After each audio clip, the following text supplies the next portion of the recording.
অসুস্থতার কথা বলে কারাগারের আসামিদের হাসপাতালে আইসি দিন কাটানোর সত্যতা পেয়েছে দুদক।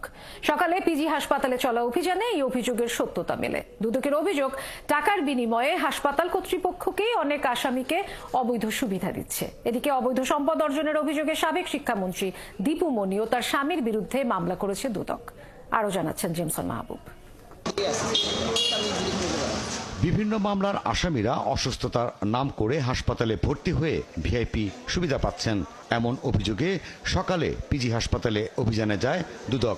অভিযোগ, টাকার বিনিময়ে বন্দীদের নানা অবৈধ সুবিধা দিচ্ছেন হাসপাতালের কর্মীরা।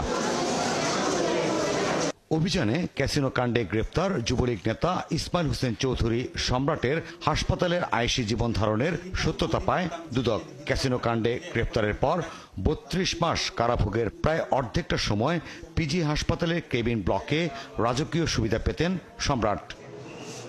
সম্প্রতি এই অবৈধ সুবিধা পাওয়ার তালিকায় আছেন এইচটি ইমামের ছেলে তানভীর ইমাম, এক্সিম ব্যাংকের সাবেক চেয়ারম্যান নজরুল ইসলাম সহ অনেকেই। দুদক বলছে, এমন কর্মকাণ্ডে জড়িতদের বিরুদ্ধে ব্যবস্থা নেওয়ার সুপারিশ করা হবে। প্রিজন সেল আছে, সেখানে অনৈতিকভাবে যে অসুস্থ রোগী হিসেবে দীর্ঘদিন যাবৎ এখানে বসবাস করে এবং ভিআইপি সুবিধা গ্রহণ করে।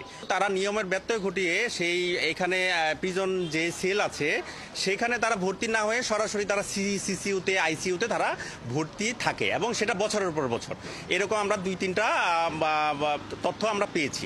এদিন প্রায় ৮ কোটি টাকা অবৈধ সম্পদ অর্জন এবং ৫৯ কোটি টাকা সন্দেহজনক লেনদেনের অভিযোগে সাবেক শিক্ষামন্ত্রী দীপু মনি ও তার স্বামীর বিরুদ্ধে মামলা করেছে দুদক। ৫৯ কোটি ৭৯ লক্ষ টাকারও বেশি হস্তান্তর, স্থানান্তর, রূপান্তরের মাধ্যমে সন্দেহজনক লেনদেন করার অভিযোগ প্রাথমিক অনুসন্ধানকালে প্রমাণিত হয়েছে। এদিকে আদালতের অনুমতি নিয়ে বাংলাদেশ ব্যাংকের লকার খোলার একদিন পরই বাংলাদেশ ব্যাংকের অভিযোগের প্রেক্ষিতে এই সংক্রান্ত অনুসন্ধান থেকে পরিচালক কাজী সাইমুজ্জামানকে সরিয়ে দিয়েছে দুদক। বাংলাদেশ ব্যাংকের যেই আপত্তি জানিয়েছেন তাদের কার্যক্রম সম্পর্কে জেমসন মাহবুব, ৭১, ঢাকা।